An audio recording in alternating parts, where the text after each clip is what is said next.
क्योंकि जीसस ने कहा धन्य है वो, खुश रहेंगे वो, आशीषित है वो जो शोक करते हैं, जो दुख मनाते हैं, क्योंकि वो शांति को पाएंगे। किस चीज का दुख मनाएंगे? कि आपका हस्बैंड आपकी बात को नहीं सुनता? किस चीज का दुख मनाएंगे? आपके पास पैसा नहीं है? किस चीज का दुख मनाएंगे? वीजा नहीं लगा? नहीं, ये परमेश्वर इसके बारे में बात नहीं कर रहे।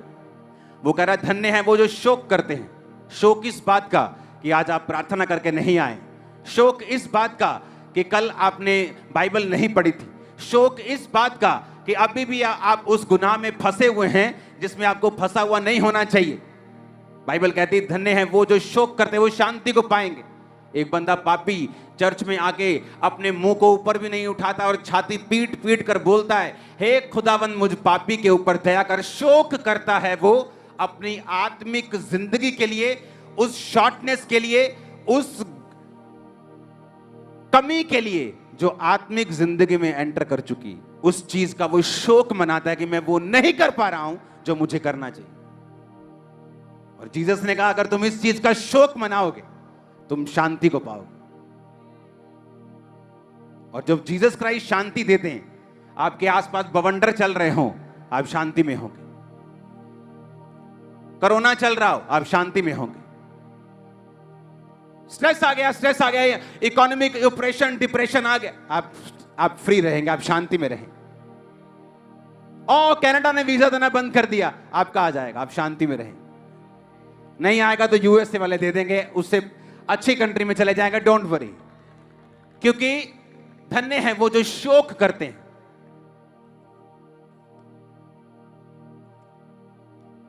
दाऊद से गलती हुई और शाऊल से भी हुई।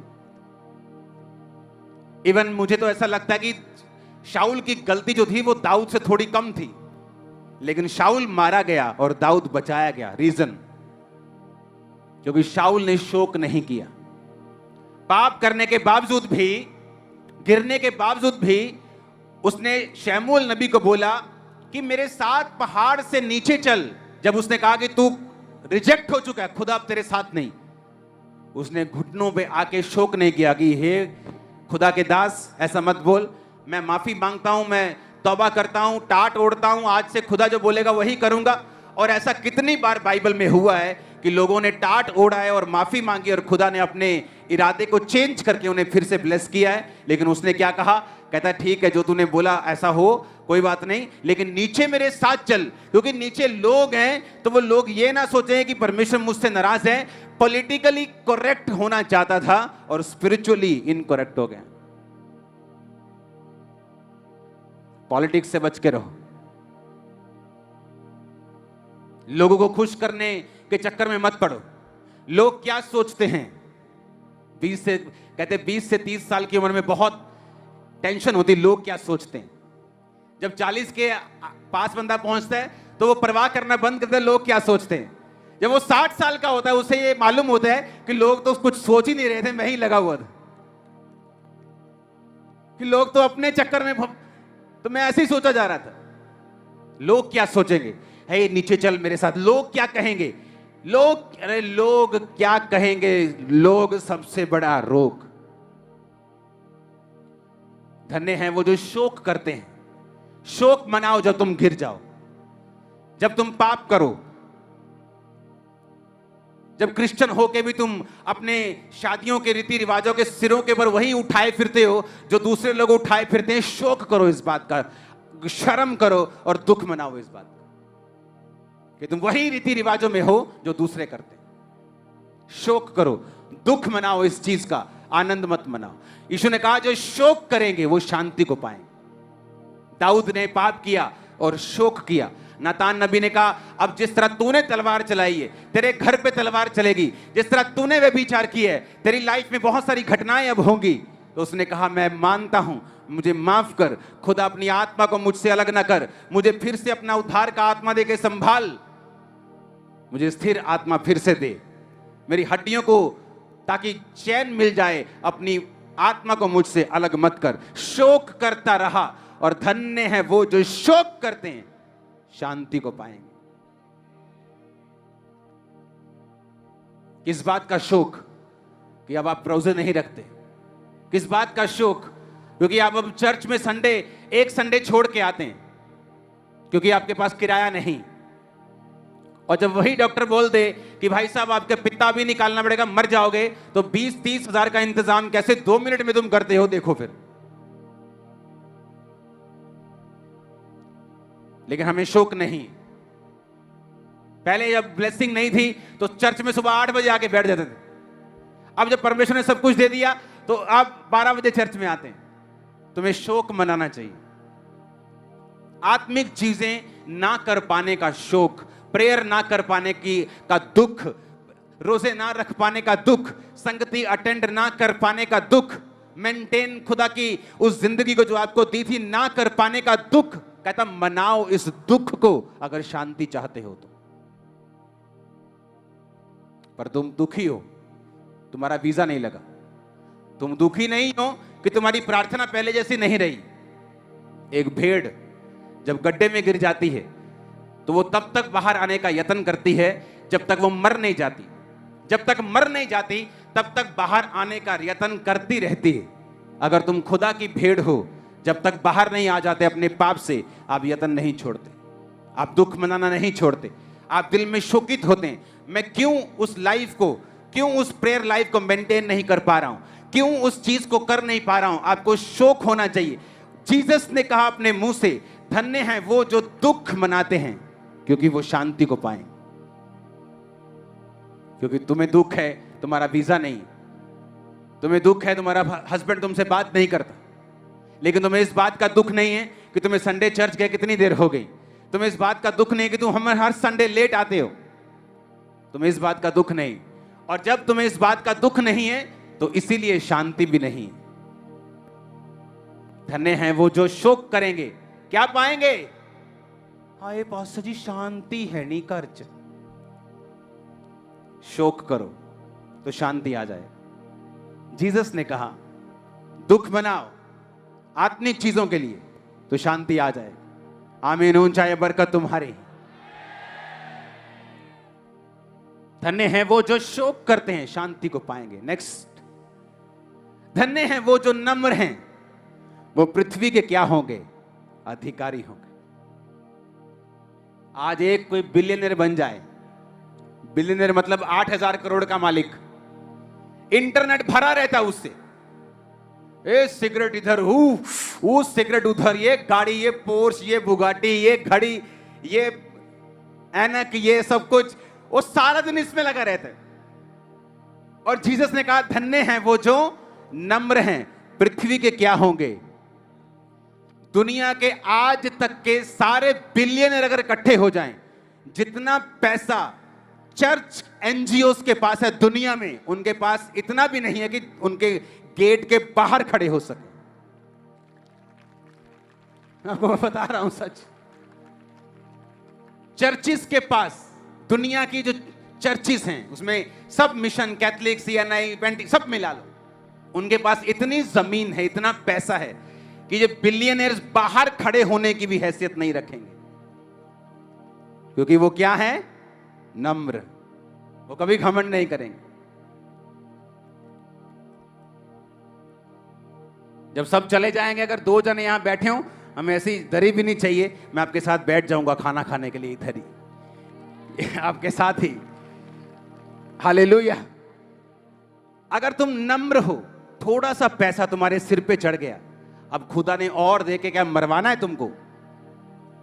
हां, वो बाइक लेके तुमने 100 पे 150 पे चलाना शुरू कर दिया, अब परमेश्वर ने चाहा तुम्हें सुपर बाइक मिले, इसी में तुम्हारी मौत और जिंदगी का सवाल बनाओ। धन्य हैं वो जो नम्र हैं। तुम्हें बरकत मिली, तुमने अपने पड़ोसी को शर्मिंदा कर दिया। तुम्हें बरकत मिली, तुम चर्च के अपने विश्वासी भाई को शर्मिंदा करना शुरू हो गए। उसने कहा अगर तुम नम्र हो, पृथ्वी के अधिकारी, सॉइल के, लैंड के तुम अधिकारी हो गए। आमीन। क्योंकि जो चर्च के लोग हैं, जो क्रिश्चियन हैं, वो नम्र हैं। अगर नम्र ना होते तो लड़ाई करते, झगड़े करते, उनके धर्म को जब बुरा बोला जाता है वो भी दंगा करते, वो भी सड़कों पे आते, वो भी ऐसी की तैसी फेरते। क्या उनमें ताकत नहीं है? क्या लोग नहीं है? क्या पैसा नहीं? सब कुछ है, पर वो क्या है? नम्र है। इसीलिए अधिकारी हैं। इसीलिए वो पृथ्वी के, सॉइल के, लैंड के अधिकारी हैं। जीसस का वचन पूरा होता है। मैंने कहा ये बिलियनियर्स ना 0.001 भी नहीं है इनके सामने। हालेलुया, क्योंकि वो नम्र है। जीसस ने कहा अगर तुम नम्र हो तो पृथ्वी के क्या बनाऊंगा। तुम जल्दी अपने पड़ोस में एक जगह लेने वाले हो यीशु के नाम में। ये प्रोफेसी आप लोगों के लिए। और मैंने कहा तुम दूसरी जगहों पे भी जगह लेने वाले, दूसरे शहर में भी। आमीन ऊंचे वाला चाहिए चर्च। इसलिए मैंने कहा मैं आपको वही वचन बताऊंगा जो जीसस के मुंह से निकले, और आपको बताऊंगा वो कितनी पावर रखते हैं आपकी लाइफ में। आमीन। वो कितने पावरफुल हैं। धन्य हैं वो जो नम्र हैं, जिन्होंने परमेश्वर को अपना उद्धारकर्ता ग्रहण कर लिया, जिनको अपने पैसे का घमंड नहीं है, अपनी पहुंच का घमंड नहीं है, अपनी चीजों का घमंड नहीं। हालेलुया।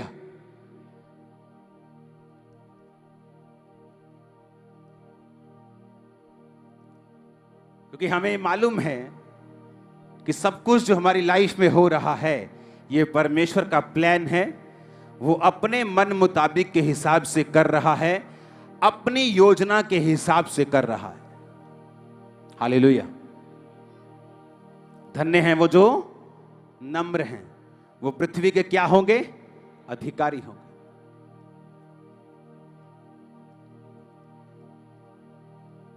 और ये परमेश्वर चाहता है आप बने। पृथ्वी को अगर आप यूनानी भाषा में पढ़ें तो उसको सॉइल, लैंड, जगह की बात कर रहा है परमेश्वर। धन्य हैं वो जो मन के दीन हैं, धन्य हैं वो जो शोक करते हैं, धन्य हैं वो जो नम्र हैं, वो पृथ्वी के क्या होंगे? अधिकारी होंगे।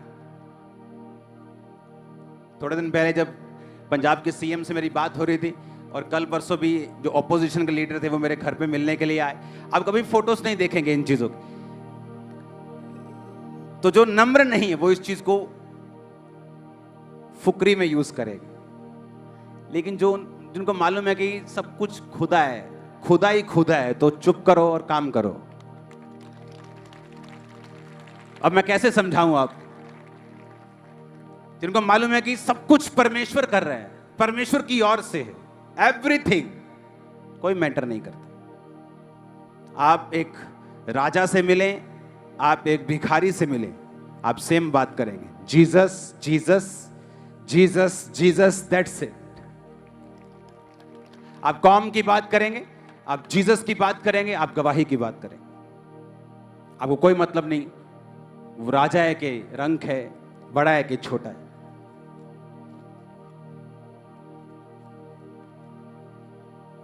बोलो अपने पड़ोसी को नम्र हो जा। अगर कुछ बड़ा लेना चाहता है, बड़ा देखना चाहता है, बाकी तेरी मर्जी है। हालेलुया। अगला वचन पढ़ेंगे, धन्य हैं वो जो धार्मिकता के भूखे और प्यासे हैं, क्योंकि वो तृप्त किए जाएंगे। आज हम यहीं तक पढ़ेंगे, अगला हम कंटिन्यू करेंगे थर्सडे को। धन्य हैं वो जो, फिर से पढ़ेंगे, धार्मिकता के भूखे और प्यासे हैं, क्योंकि वो तृप्त किए जाएंगे। आपकी पूरी जिंदगी, आपकी आत्मिक लाइफ, आपकी क्रिश्चियन लाइफ का पूरा आधार, उसकी नींव भूख और प्यास पे टिकी। पूरी क्रिश्चियन लाइफ, पूरी आपकी क्रिश्चियन लाइफ आपकी भूख और प्यास पे टिकी है, आत्मिक भूख और प्यास। जीसस ने कहा वो खुश रहेंगे जो धार्मिकता के भूखे और प्यासे हैं, जो जीसस को देखना चाहते हैं, जो आत्मा में बढ़ना चाहते हैं, पवित्र आत्मा के वरदान पाना चाहते हैं, जो आत्मा के कामों को करना चाहते हैं। हालेलुया। जिनमें भूख है। मूसा के अंदर काम देख लिए, मिरेकल्स देख लिए, चमत्कार देख लिए, समुद्र दो भाग होता देख लिया, उनके पहलौठों को मरता हुआ देख लिया। अब खुदा से कह रहे, खुदावन मुझे अपना तेज दिखा दे। और भजन संहिता में परमेश्वर ने लिखा कि मैंने इजराइलियों पर अपने कामों को और मूसा के ऊपर अपनी गति को प्रकट किया। पौलुस, मैं इस संसार की चीजों को कूड़ा मानता हूं ताकि मैं परमेश्वर में और अधिक जा सकूं, खूब सकूं, घुस सकूं। मूसा, पौलुस, जीसस, आप जिनको भी देखेंगे वो धार्मिकता के भूखे और प्यासे रहें। और परमेश्वर ने कहा धन्य हैं वो जो धार्मिकता के भूखे और प्यासे हैं और वो तृप्त किए जाएंगे।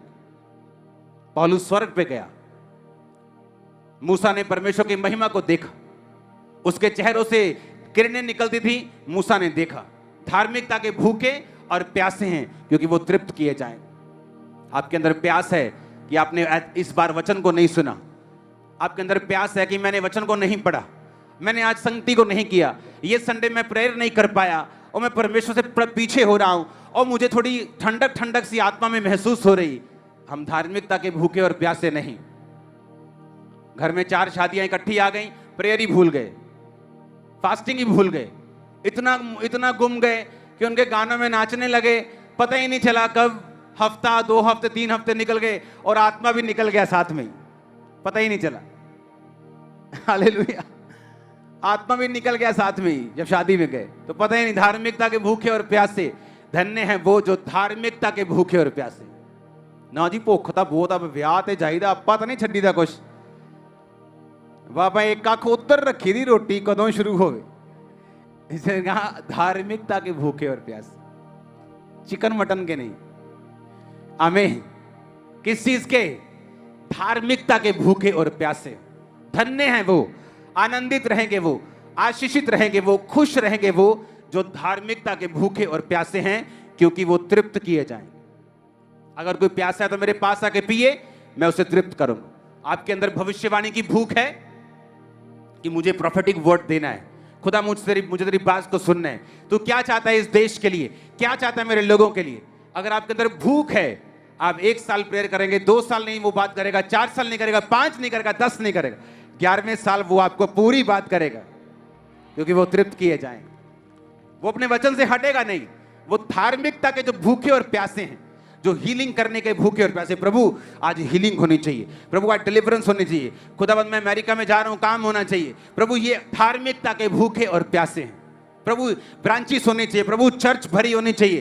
परमेश्वर ये काम धार्मिकता के भूखे और प्यासे वो तृप्त किए जाएं। हालेलुया। कुछ लोगों को बड़ा चर्च चाहिए ताकि वो बड़ी गाड़ी ले सके। ये चर्च में जब 10,000 लोग आते थे तब भी मेरे पास गाड़ी नहीं थी, मुझे जरूरत नहीं पड़ी चर्च का भाई ले, कहीं जाता नहीं। आज भी संडे में निकलता हूं घर से, अब निकल जाऊंगा घर और थर्सडे निकलूंगा, तो मुझे गाड़ी की तब जरूरत नहीं थी। लेकिन बाद में क्रूसेड होने लगे, चीजें होने लगी, मुझे गाड़ियों की जरूरत पड़ने लगी, तो लोगों को लगता अच्छा। एक पास्टर था, एक मेरी मिनिस्ट्री को देखा, ग्लोरी देखी, आया मेरे ऑफिस में, कहता बस मुझे मसा करो, मुझे भी बड़ी गाड़ी लेनी है। हिंदी बोलता, मुझे मसा करो, मुझे बड़ी गाड़ी लेनी है। हालेलुया। धार्मिकता के भूखे और प्यासे, किसके? कि खुदा मुझे तेरे काम करने, लोग होने चाहिए, चर्चेस भरी होनी चाहिए, लोग बैप्टिज्म ले, लोग पाप को छोड़े, लोग तुझ में घुसे, इवेंजलिज्म हो। धार्मिकता के भूखे और प्यासे। आज फॉरेन की चर्चेस इवेंजलिज्म करती, यहां की चर्चेस इवेंजलिज्म करती, घर घर में इवेंजलिज्म हो रहा है, टीवी में इवेंजलिज्म हो रहा है, इंटरनेट पे इवेंजलिज्म हो रहा है। धन्य है वो जो धार्मिकता के भूखे और प्यासे, तृप्त किए जाएंगे। मुझे इस्तेमाल होने, तृप्त किए जाओगे, क्योंकि तुम धार्मिकता के भूखे और प्यासे। अब इस्तेमाल होने के चक्कर में तुम्हें जहाज भी चाहिए होगा, वो दे देगा, वो बात अलग है।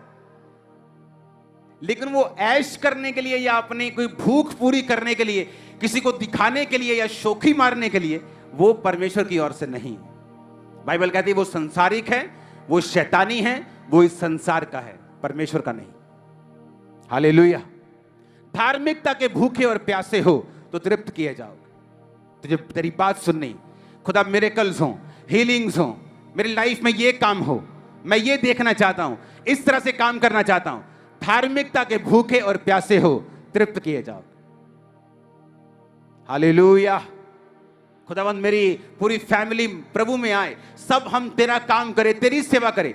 खुदा की महिमा के लिए तुम भूखे और प्यासे हो, धार्मिकता के लिए। तुम्हारी पूरी फैमिली को परमेश्वर कान पकड़ के भी लेके आएगा तो लेके आए। धन्य है वो जो धार्मिकता के भूखे और प्यासे तृप्त किए जाए। आमीन आमीन आमीन। ऊंचे वाला चाहिए। अपने हाथों को उठा। जिन्होंने ले हैंड करना है रुमाल के साथ, वो इधर आओ। पहले, सबसे पहले मुझे अपनी शक्लें दिखाओ, रुमाल लेके आओ। सुनो, जब प्रेयर शुरू होगी तभी से आप पर ले हैंड शुरू हो जाएगा।